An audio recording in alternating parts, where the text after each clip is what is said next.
2022년 7월 28일 목요일 하나님 나라를 시작하는 말씀 묵상 시간입니다. 오늘 우리에게 주신 하나님의 말씀은 시편 88편 1에서 18절까지의 말씀입니다. 김희철 집사님, 이영순 권사님께서 말씀을 읽어주시겠습니다. 하나님의 말씀을 경청하십시오. 여호와 내 구원의 하나님이여, 내가 주야로 주 앞에서 부르짖었사오니 나의 기도가 주 앞에 이르게 하시며 나의 부르짖음에 주의 귀를 기울여 주소서. 무릇 나의 영혼에는 재난이 가득하며 나의 생명은 수월에 가까웠사오니 나는 무덤에 내려가는 자같이 인정되고 힘없는 용사와 같으며 죽은 자 중에 던져진 바 되었으며 죽임을 당하여 무덤에 누운 자 같으니이다. 주께서 그들을 다시 기억하지 아니하시니 그들은 주의 손에 끊어진 자니이다. 주께서 나를 깊은 웅덩이와 어둡고 음침한 곳에 두셨사오며 주의 노가 나를 심히 누르시고 주의 모든 파도가 나를 괴롭게 하셨나이다. 주께서 내가 아는 자를 내게서 멀리 떠나게 하시고 나를 그들에게 가증한 것이 되게 하였사오니 나는 갇혀서 나갈 수 없게 되었나이다. 곤란으로 말미암아 내 눈이 쇠하였나이다. 여호와여, 내가 매일 주를 부르며 주를 향하여 나의 두 손을 들었나이다. 주께서 죽은 자에게 기이한 일을 보이시겠나이까? 유령들이 일어나 주를 찬송하리이까? 주의 인자하심을 무덤에서, 주의 성실하심을 멸망 중에서 선포할 수 있으리이까? 흑암 중에서 주의 기적과 이즘의 땅에서 주의 공의를 알 수 있으리이까? 여호와여, 오직 내가 주께 부르짖었사오니 아침에 나의 기도가 주의 앞에 이르리이다. 여호와여, 어찌하여 나의 영혼을 버리시며 어찌하여 주의 얼굴을 내게서 숨기시나이까? 내가 어릴 적부터 고난을 당하여 죽게 되었사오며 주께서 두렵게 하실 때에 당황하였나이다. 주의 진노가 내게 넘치고 주의 두려움이 나를 끊었나이다. 이런 일이 물같이 종일 나를 애우며 함께 둘러쌌나이다. 주는 내게서 사랑하는 자와 친구를 멀리 떠나게 하시며 내가 아는 자를 흑암에 두셨나이다. 아멘.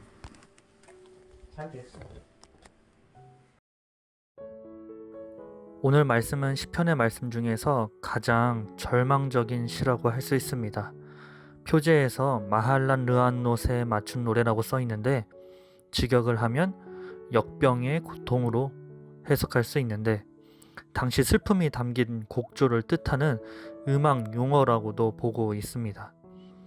루터는 이 시편을 영혼의 겨울의 풍경이라고 표현할 정도로 가장 어둠침침한 시편입니다.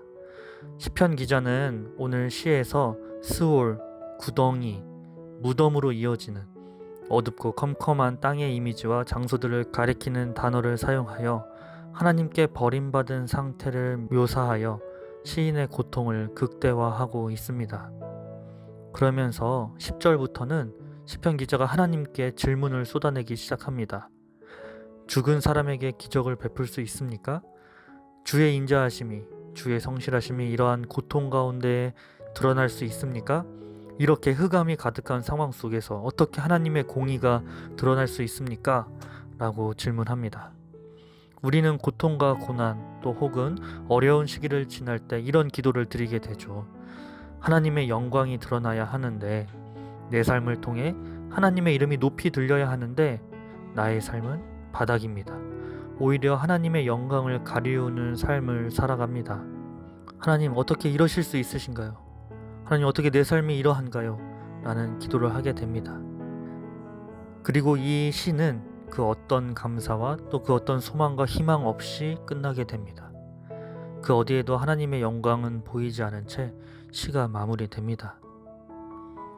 이 시를 묵상하면서 왜 하나님은 시인이 드리는 주야로 드리는 기도와 또 하나님만을 생각하는 이런 질문들에 대답이 없으실까 고민하게 되었습니다. 시편 기자의 말대로 하나님의 영광과 공의가 묻히는 이런 상황 속에서 하나님의 무반응 속에서 깨달은 것이 하나 있습니다.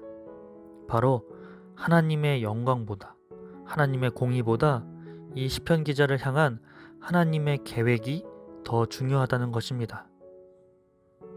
하나님의 관심사는 자신의 영광이 아니라 바로 이 시편 기자가 이 고난을 통과하여 더욱더 믿음의 사람이 되기를, 하나님과 더 깊은 만남과 교제가 이루어지기를 원하시고 계신 것입니다. 하나님께서 진짜로 자신의 영광과 정의와 체면을 생각하셨다면 예수님께서 십자가에 달리는 가장 치욕스러운 사건은 없었겠지요.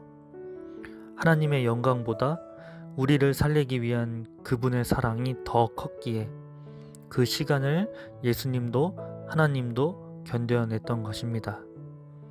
오늘 이 시편 기자는 지나는 이 고난의 순간에 하나님의 사랑이 있음을 깨닫게 되고 하나님의 섭리가, 하나님의 계획이 있음을 믿음으로 바라보고 이 시간을 견뎌낼 것입니다. 그리고 이 시편 기자의 믿음의 시선을 오늘 우리의 삶에 가져와 내가 오늘 지나는 고난의 시간 가운데 하나님의 영광이 무너지고 주의 인자하심과 성실하심이 보이지 않는다 해도 여전히 내 삶을 이끄시는 하나님의 사랑을 믿음의 눈으로 바라보기를 소망합니다. 욥의 고백처럼 이 고난의 시간이 지난 후 귀로만 듣는 것이 아닌 직접 주님을 보는 그날을 기대합니다.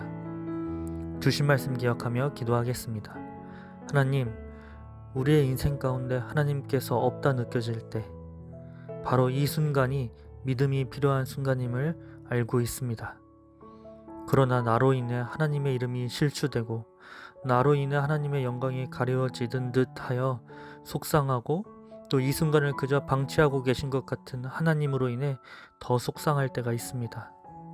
하나님, 이 시간을 통해 다시금 하나님을 더욱더 붙잡고 믿음으로 나아갈 수 있도록 성령 하나님 우리 마음을 붙잡아 주시고 하나님을 끝까지 놓지 않으므로 이 시간이 지난 뒤에 하나님의 계획과 뜻이 깨달아지고 나를 위한 영광에서 오로지 하나님만을, 하나님에게만 돌리는 영광의 순간을 맛볼 수 있도록 인내와 충성을 더하여 주옵소서. 나를 살리기 위해 그 고난을 참으시고 하나님께 영광을 돌렸던 예수님의 삶을 닮아가는 우리 되도록 믿음을 더해 주옵소서. 예수님의 이름으로 기도합니다. 아멘. 계속해서 오늘 주신 말씀 묵상하며 오늘 나에게 처한 고난 가운데 하나님의 뜻과 계획이 무엇일지 한 번 더 고민하는 시간을 가지면 좋겠습니다. 더 깊은 묵상 하시겠습니다.